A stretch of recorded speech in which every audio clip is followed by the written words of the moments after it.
They say God lives everywhere, yet not every house welcomes him. There are places built so proudly, so perfectly, so painfully self-sufficient, that his light stands waiting at the door, knocking, and no one answers. Not because he has left, but because we have built walls too thick for humility to breathe through. Humanity has always been an architect shaping its cities, its systems, its souls. But somewhere along the line, we began to build not as worshippers, but as rebels, not as caretakers of creation, but as competitors with it. The stones changed, but the spirit remained the same. We build to be remembered, not to remember.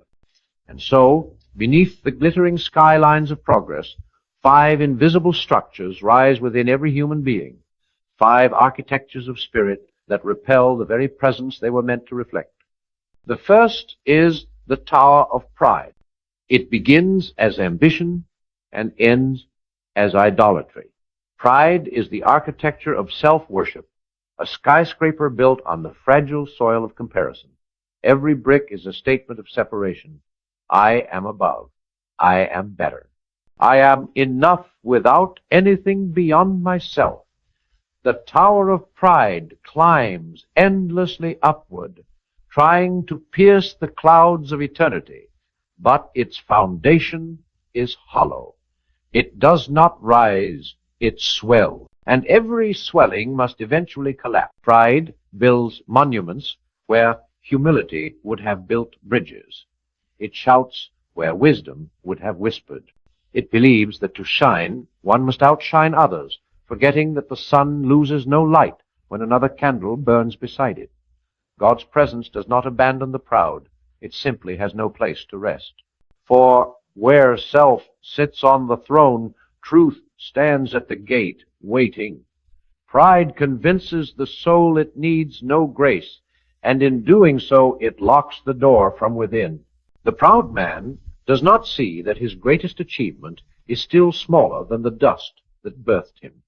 He builds higher and higher, not realizing that heaven cannot be reached by height, only by heart. The second architecture is the fortress of fear. Where pride builds upward, fear builds inward. It is a castle made of excuses, defended by doubt, guarded by the illusion of safety. Fear whispers that protection is wisdom, that withdrawal is survival. It convinces you that to stay small is to stay safe. And so you reinforce the walls, bar the windows, seal the gates, until you wake one day in total darkness, wondering why no light enters. But it was you who designed the structure so that it couldn't. The fortress of fear is cunning. It looks like caution. It sounds like humility, but it is cowardice baptized in logic. It keeps God at bay by keeping everything at bay. Because where there is no risk, there can be no faith. Fear is the thief of divine partnership. It says, I cannot, where God says, I am. Every time you choose fear over faith, you build another room in that fortress, another hallway leading nowhere. Eventually, you mistake the echo of your own anxiety for the voice of truth. The door out is simple. One act of courage, one step of trust, but fear convinces you that open air is lethal. And yet, the moment you step outside, you discover that the light you feared was life itself. The third is the mirror palace. It glitters, it gleams, and it lies. Vanity builds it with precision, every wall polished to reflect, every corridor echoing your own image back at you, until you can no longer distinguish between reflection and reality. Here, the soul becomes addicted to appearance. Not just physical beauty, but moral image, social image, digital image. The mirror palace is the architecture of performance. Everything shines, nothing is true. It is the temple of self-consciousness, where we kneel before our own reputation, curating perfection, terrified of exposure. But reflection without depth is illusion. A mirror can only show what light touches. It cannot reveal the heart. God's presence avoids the mirror palace, not because he despises beauty, but because he cannot dwell in a house that worships the surface and neglects the substance. When the soul lives in mirrors, it cannot see the infinite. It can only admire the temporary. The spell breaks only when a crack appears a failure, a loss, a humiliation, and through that fracture, truth pours in. Only then does the palace become a chapel again. The fourth is the labyrinth of doubt. Unlike the fortress, it pretends to be open. Its corridors twist endlessly in argument, its ceilings hung with questions that lead nowhere. Doubt, in its healthy form, sharpens faith. But the doubt that dwells here feeds on itself. It is not seeking answers, it is seeking escape from responsibility. It is an intellectual maze where every exit loops back into skepticism. The architects of this labyrinth are clever. They replace wonder with cynicism and call it wisdom. They confuse confusion for depth. They believe that uncertainty is humility, when in truth it is fear dressed as intellect. God's presence is not allergic to questions. He invented curiosity. But he does not enter endless debate that refuses to decide. The labyrinth of doubt is built from indecision, a refusal to trust, a worship of the maybe. And those who wander here slowly lose the memory of sunlight. To escape, one must do the unthinkable. Stop walking. Be still. Listen. Faith will always sound like foolishness until you have the courage to try it. The fifth and final architecture is the factory of greed. This one hums loudly, glowing with endless movement. Here the soul becomes machinery. Productivity replaces prayer. Possession replaces purpose. Every human becomes a cog in the great engine of more. The walls are covered in screens, the floors in noise, the air in exhaustion. Greed does not look evil here. It looks efficient, it looks modern, it looks successful. But what it truly produces is emptiness. The more you make, the less you feel. The more you consume, the hungrier you become. The factory of greed repels God, not because God despises wealth, but because greed despises rest. And God can only dwell where there is stillness. The Sabbath is not a suggestion, it is a sanctuary. It is where humanity remembers. It is not a machine. But in this factory, rest feels like rebellion. Silence feels like failure. The workers of greed do not realize they are building their own extinction souls, so consumed by acquisition that they forget the simplest miracle of all, to be alive. These are the 5 architectures that repel God's presence. Pride that builds upward, fear that builds inward, vanity that builds illusions, doubt that builds confusion, and greed that builds consumption. Each one looks magnificent from the outside. Each one promises safety, success, and significance. But within their walls, something sacred withers the still, small voice that once spoke in Eden and still whispers in every heart. The miracle is that every architecture can be rebuilt. The tower can become a temple of humility. The fortress can become a home of trust. The mirror palace can become a house of authenticity. The labyrinth can become a garden of curiosity. The factory can become a field of generosity. For God is not repelled forever. He waits for reconstruction. And that reconstruction begins with surrender, the demolition of the old blueprint.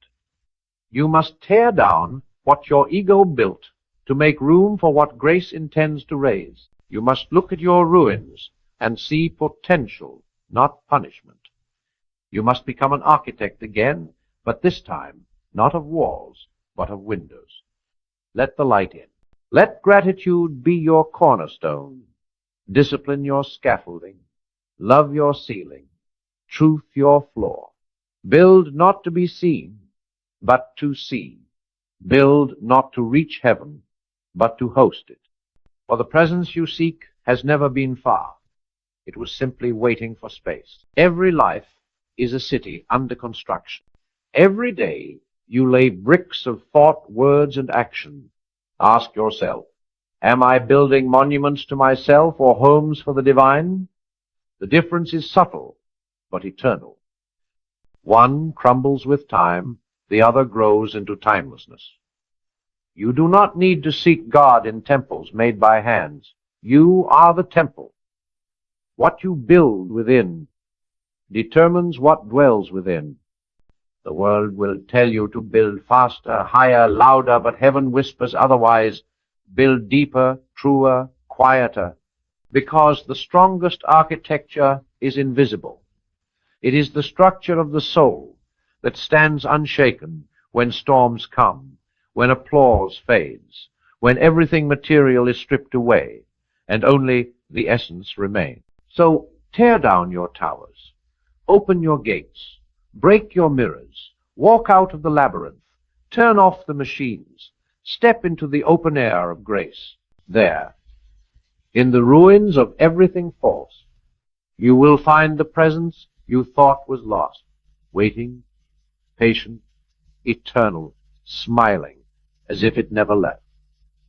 Because it never did. There is a strange irony in the human heart. The same hands that crave heaven often build walls that keep it away. We desire peace, yet construct systems that exhaust us.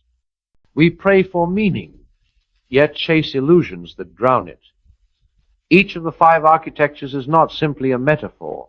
It is a mirror, a reflection of what happens when mankind forgets that the soul, too, is a structure requiring maintenance, humility, and light. Let us walk slowly through each design, not as tourists of tragedy, but as architects of awareness. For only by seeing what we have built wrong can we rebuild what is right. The tower of pride is always the first to rise, for pride builds quickly and falls beautifully. It begins innocently with confidence, with competence, with achievement. But somewhere along the way, confidence forgets its source. Success blinds its own student. The tower grows taller, the view expands, and the man who once gave thanks to heaven now points to himself. Look what I have made, he says, unaware that he is repeating an ancient error spoken first by Lucifer in the halls of light. Pride is not evil because it dreams high. It is evil because it dreams alone. It severs the soul from the source, imagining independence where there was always interdependence. The tower rises on the foundation of comparison, brick by brick of ego, mortar of validation. It blocks the sky even as it tries to reach it. And when lightning finally strikes, as it always does, the man at the top calls it tragedy, not realizing it was mercy. For pride cannot coexist with divinity. One must fall for the other to reign. Every civilization, every empire, every personal kingdom that forgot gratitude was destined to crumble, because pride repels God not through violence, but through absence. There is simply no space left for him to dwell. When man becomes his own deity, he inherits both the burden and the downfall of divinity. He cannot bear the weight. And yet there is redemption in ruin. When the tower collapses and the dust settles, humility plants a seed where arrogance once reigned. That seed, small, silent, sacred, is the beginning of wisdom. For the proud man may build monuments, but only the humble man builds meaning. Then there is the fortress of fear. It does not boast like pride. It hides. It builds thicker walls, not taller ones. It is the architecture of survival, the attempt to live without risk, without loss, without faith. Fear tells you to fortify, to protect yourself from disappointment, rejection, failure, heartbreak. And so you build thicker walls, smaller windows, fewer doors. You call it wisdom, maturity, boundaries. But soon you cannot hear the world. You cannot feel its warmth. Fear disguised as safety becomes a slow suicide. You stop trusting people, then stop trusting life, then finally stop trusting yourself. The fortress grows silent, but not peaceful. It is the silence of isolation. Fear repels God's presence, not because he avoids your pain, but because fear demands control. And where control reigns, faith cannot live. The soul that insists on managing every outcome leaves no room for miracles. The fortress that was meant to protect you becomes your tomb. And yet even here, redemption waits. One act of courage can unmake 1,000 walls. One decision to open the gate, to trust again, to step into uncertainty, that is enough for light to enter. The moment you risk love again, you remember that God was never the threat. He was the wind outside whispering, "Let me in." Then comes the mirror palace. If pride is the architect, vanity is the decorator. Every surface shines. Every hallway reflects. You walk through it believing you are admired, but in truth you are trapped.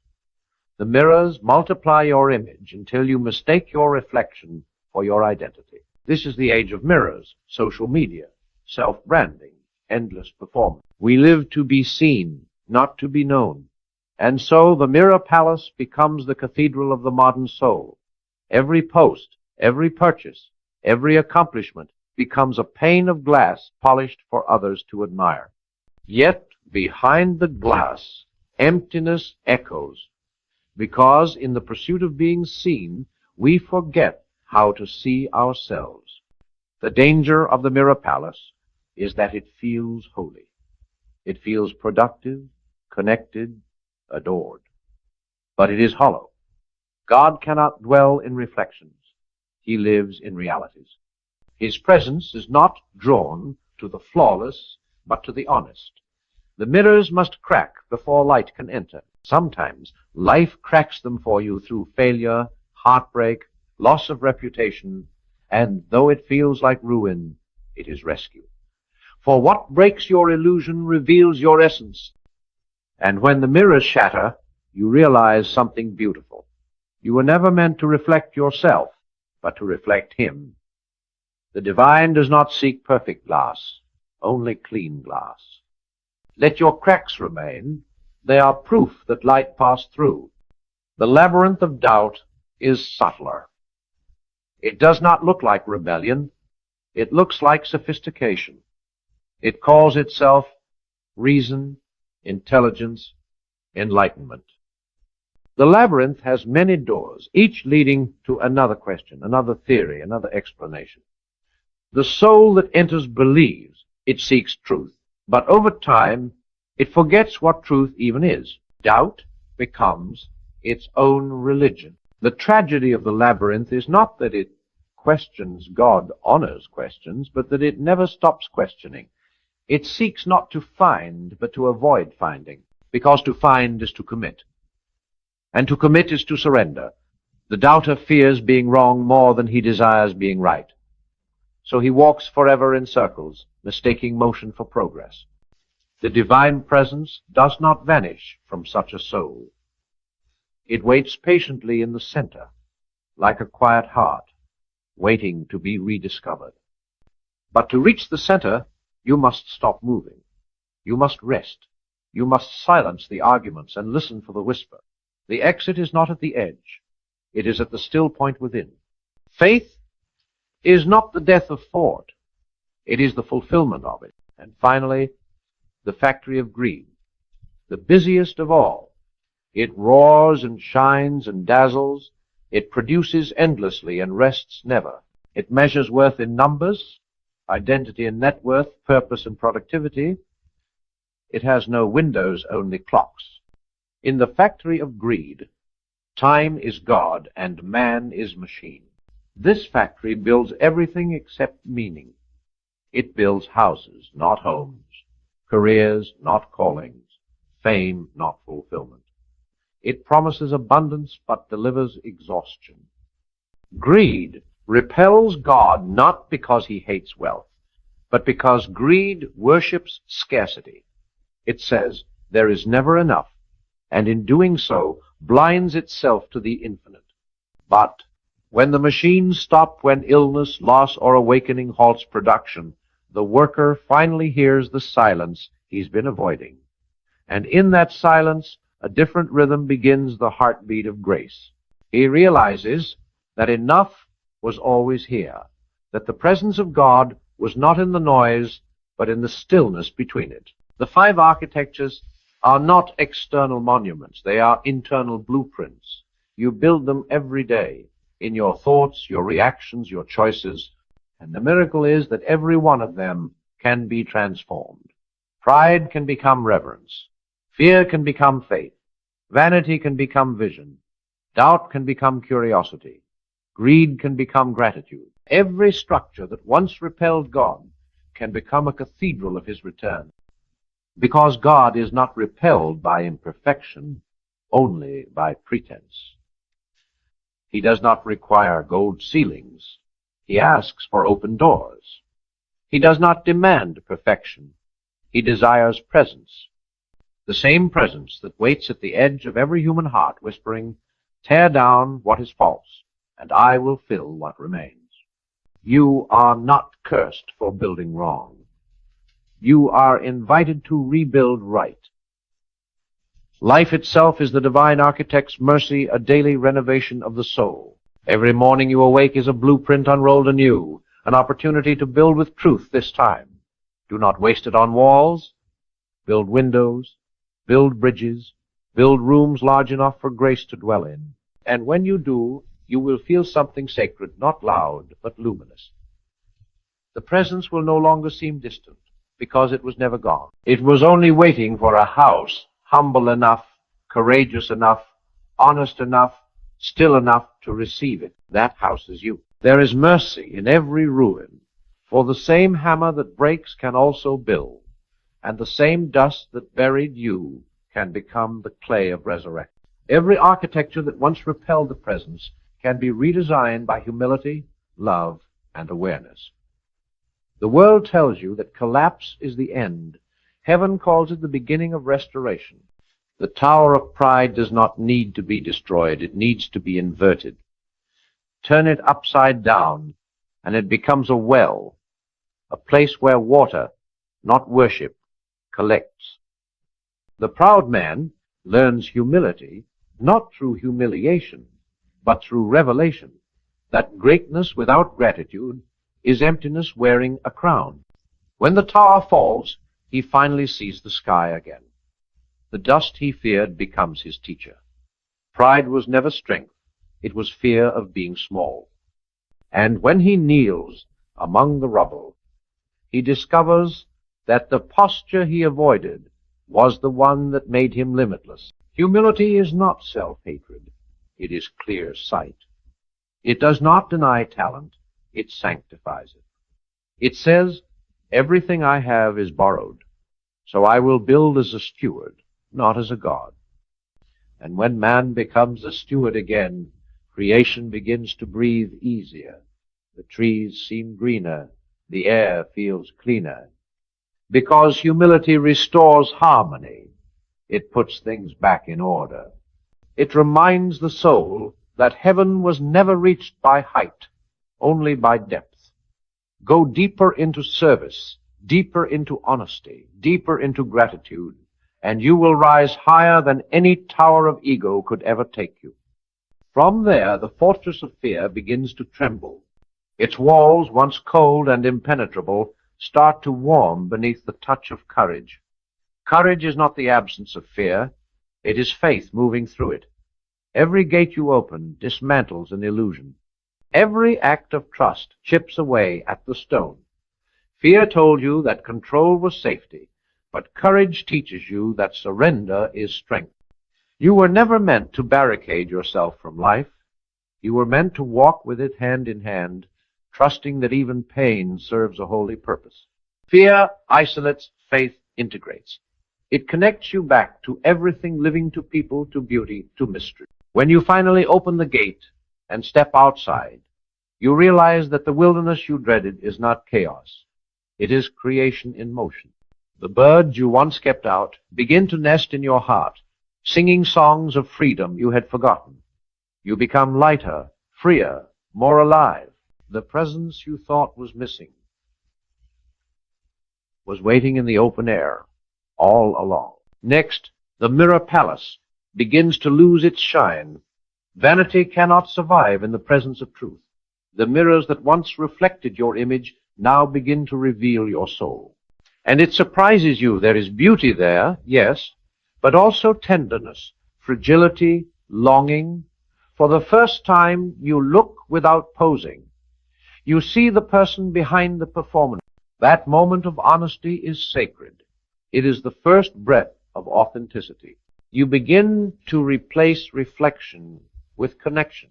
Instead of asking, "How do I look?" you begin to ask, "How do I love?" The walls that once echoed your own name now resonate with compassion. You learn that transparency is not weakness but worship, because light can only pass through what is clear. And so the palace becomes a greenhouse, growing real things instead of illusions. You start cultivating humility instead of image, sincerity instead of spectacle. The applause fades, but peace enters. God was never impressed with mirrors. He delights in windows. Now the labyrinth of doubt begins to transform. Where there were once twisting corridors of confusion, gardens start to bloom. Doubt is not the enemy of faith. It is the doorway to it if you walk through honestly. The problem was never the questions. It was the refusal to listen for answers. The garden grows when you stop running and let silence speak. Stillness is the compass that reveals the center. And in that center, faith waits not as a doctrine, but as a presence. Faith is not blind acceptance. It is sight beyond sight. It says, "I will trust the wisdom I cannot yet explain." The maze collapses when curiosity replaces cynicism. You begin to realize that mystery is not the absence of logic. It is the abundance of it, too vast to fit inside your small design. The more you trust, the more you see that the world was never against you. It was inviting you deeper into wonder. The labyrinth was never a trap. It was a test of willingness to stop fighting and finally feel. Then the factory of greed quiets. The machines slow. The endless clatter of production softens into rhythm, like a heart remembering its pulse. You begin to notice details again, the weight of your breath, the scent of bread, the laughter of children, the holiness of ordinary things. Greed's illusion was always this, that life is measured by acquisition. But life was never a number. It was a presence. Gratitude dismantles greed the way sunrise dissolves darkness simply by existing. You begin to give instead of grasp. You realize generosity is not loss. It is expansion. The more you give, the larger you become until your soul feels as wide as the sky. The machines of anxiety rust, replaced by the gentle hum of enough. In that quiet, you finally hear God breathe again, not above you, not beyond you, but within you, steady, patient, eternal. When the five structures fall and are reborn, a new city rises inside you.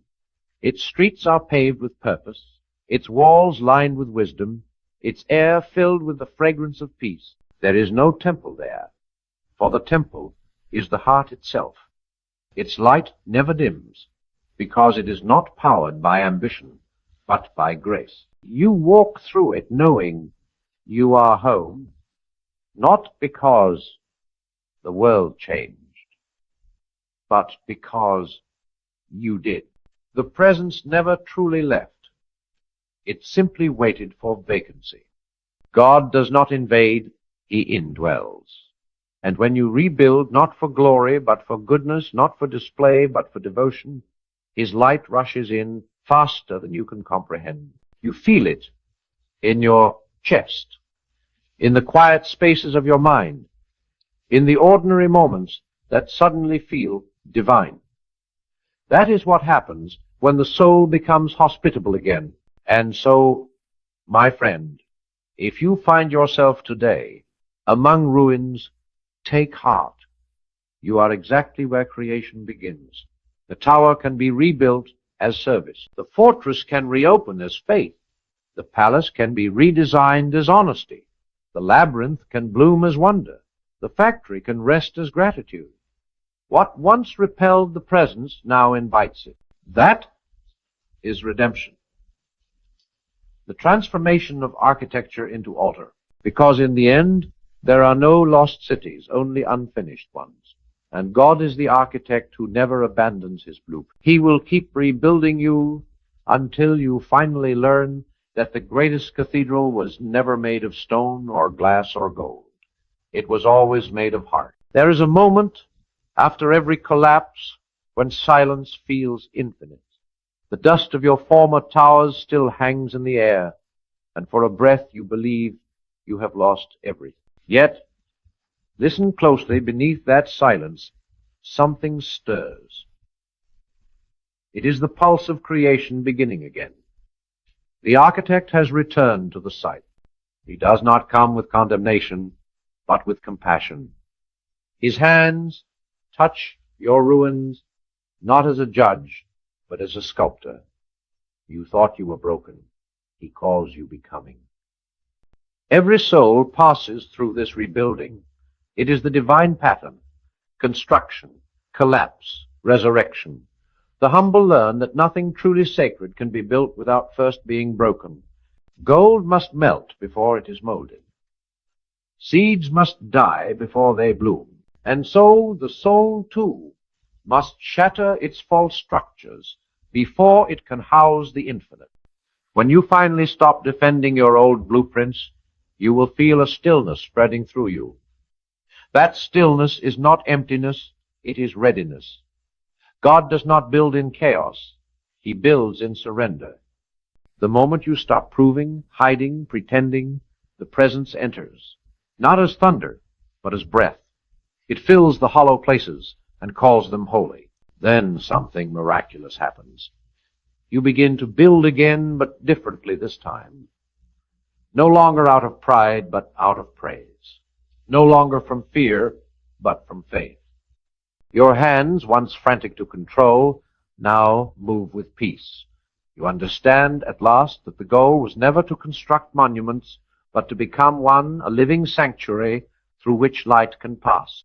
The new tower rises not toward the sky, but towards service. Its foundation is humility, its height measured in kindness. The fortress becomes a bridge, its stones turn to steps for others to cross. The mirrors of vanity are replaced by windows of empathy. The labyrinth becomes a library of wisdom, where questions lead not to confusion, but to communion, and the factory hums again, this time producing generosity, not greed. In this rebuilt city of the soul, you walk unafraid. You no longer seek applause. You seek alignment. You no longer chase wealth. You cultivate worth. You no longer fear failure. You use it as fertilizer. The divine presence no longer feels distant because you have ceased resisting it. It was never gone. It was waiting for a host. And now you become that host. You begin to speak with a quieter power. Your words heal instead of impress. Your silence comforts instead of condemns. Even your mistakes become messages, your scars sermons. You realize that God never wanted your perfection. He wanted your participation. He wanted you awake. Look around at the world and you will see. We are all architects, every one of us, designing either prisons or temples with the materials of our minds. Every complaint is a brick. Every act of gratitude is a beam of light. Every lie darkens a room. Every truth opens a window. The city we call society is nothing more than the accumulation of our individual blueprints. If you want a holier world, begin by sanctifying your own foundation. So ask yourself, what am I building today? Are my words constructing walls or bridges? Are my choices carving out space for love or crowding it out with noise? Every act, however small, is architectural. Speak gently, and you lay marble. forgive quickly, and you polish stone. Give freely, and you raise a dome through which light pours forever. There is a secret known only to the awakened builders. God does not dwell in perfection. He dwells in progress. A cracked foundation that is being repaired is holier than a palace pretending to be flawless. The divine light bends eagerly toward honest work. If you are still trying, still learning, still rising after the fall, you are already in His presence. And when you look back one day, you will see that every collapse was kindness, every detour direction, every delay design. The tower of pride had to fall so you could see the sky. The fortress of fear had to crumble so you could feel the wind. The mirror palace had to crack so you could glimpse your soul. The labyrinth of doubt had to open so you could meet faith. The factory of greed had to quiet so you could hear grace. All of it, every ruin, was mercy in disguise. This is the revelation that turns tears into testimony. The presence you feared to lose was working through every loss. The architect never abandoned the project. He was refining the materials. And when the city of your soul finally stands completed, its streets paved with humility, its towers glowing with love, you will realize that heaven was not a place you were trying to reach. It was the blueprint within you all along. So rise now. Dust off your hands. Step out from the rubble. The divine builder waits for your consent. Hand him the tools of surrender and watch what he can do with what you called waste. Let him redesign your ruins into revelation. Let him turn your history into a house of hope. The same stones that once sealed you in will become the steps that lift you higher. And as you ascend, you will notice something astonishing. The presence is not merely returning. It is radiating from you. You have become the cathedral.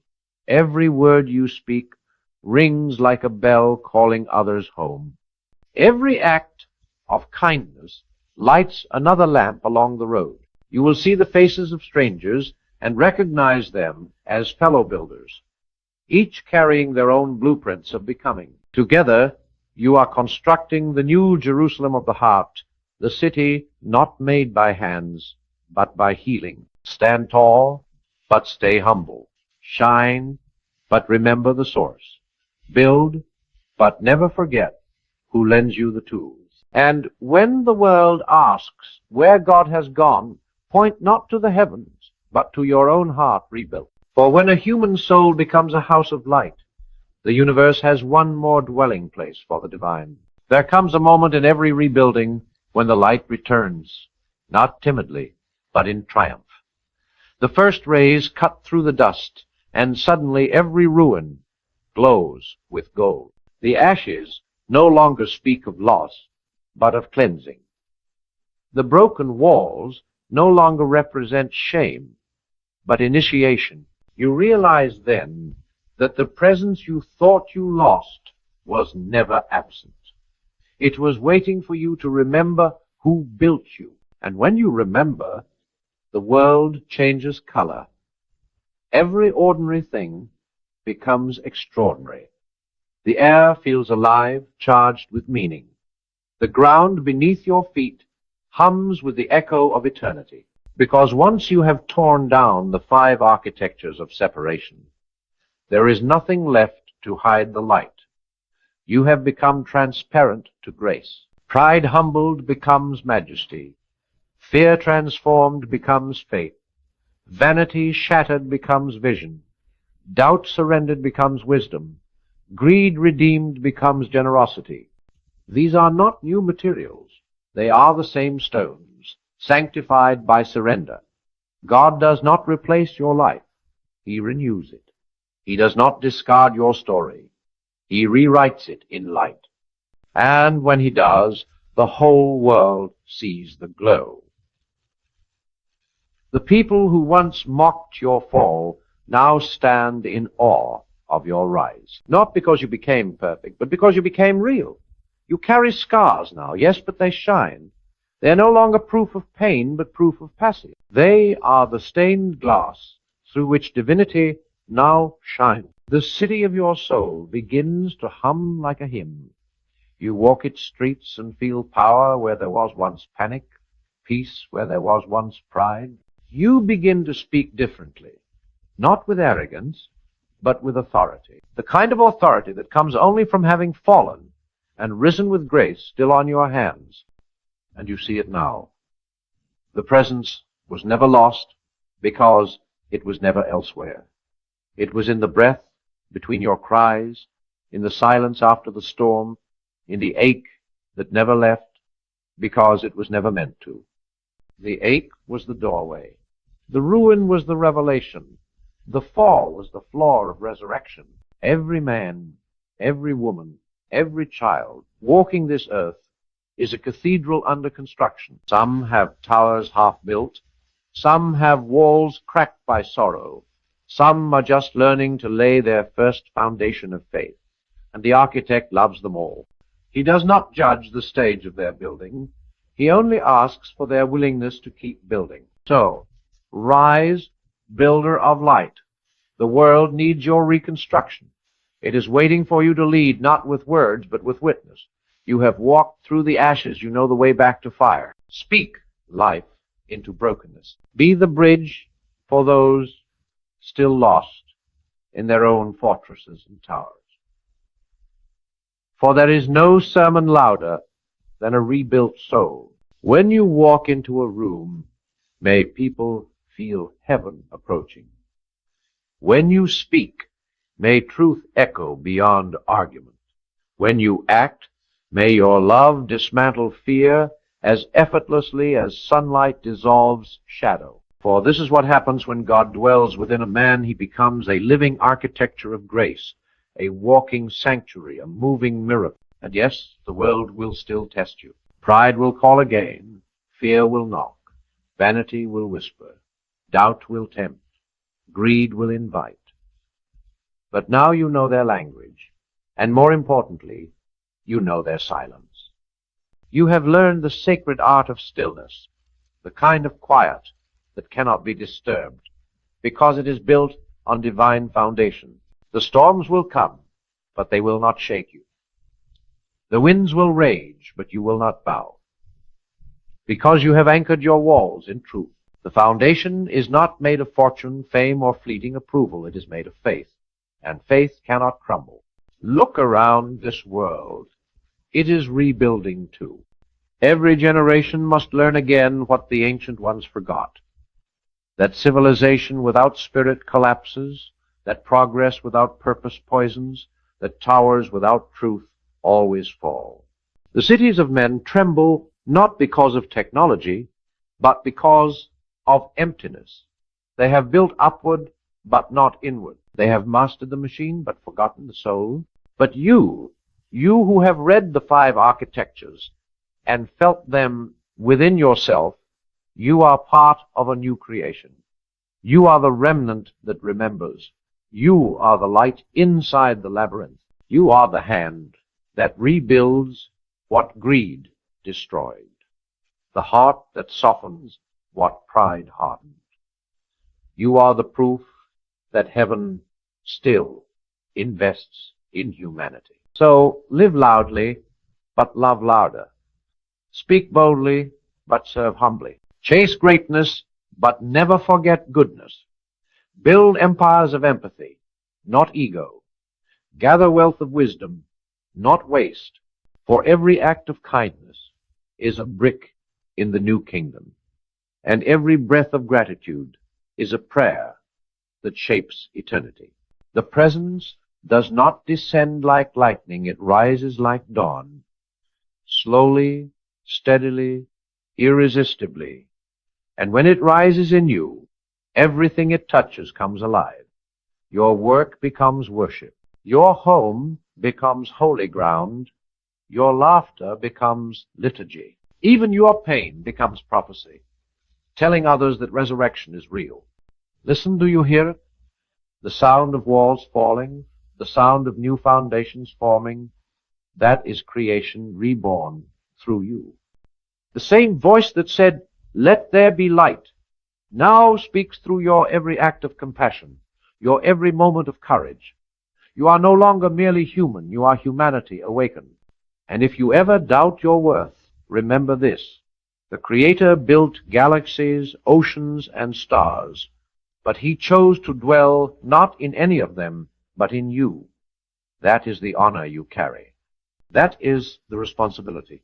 Every thought you think, every word you speak, every structure you raise in your heart either invites Him or repels Him. Choose invitation. Choose openness. Choose to build again. And the miracle is that every one of them can be transformed. Pride can become reverence. Fear can become faith. Vanity can become vision. Doubt can become curiosity. Greed can become gratitude. Every structure that once repelled God can become a cathedral of His return. Because God is not repelled by imperfection, only by pretense. He does not require gold ceilings. He asks for open doors. He does not demand perfection. He desires presence. And the presence you feared to lose is already here. In the hammer of your heartbeat, in the scaffolding of your breath, in the cathedral of your becoming. And when the final stone of your life is laid, may it be said of you, here stood one who rebuilt what was broken, who turned walls into windows, who made room for God to dwell. The heavens will roar, the earth will rise, and the light that once seemed lost will shine from your soul like a sunrise that never ends. For this is the triumph of all reconstruction. The divine returns, not to the world we built, but to the hearts that remembered how to build again,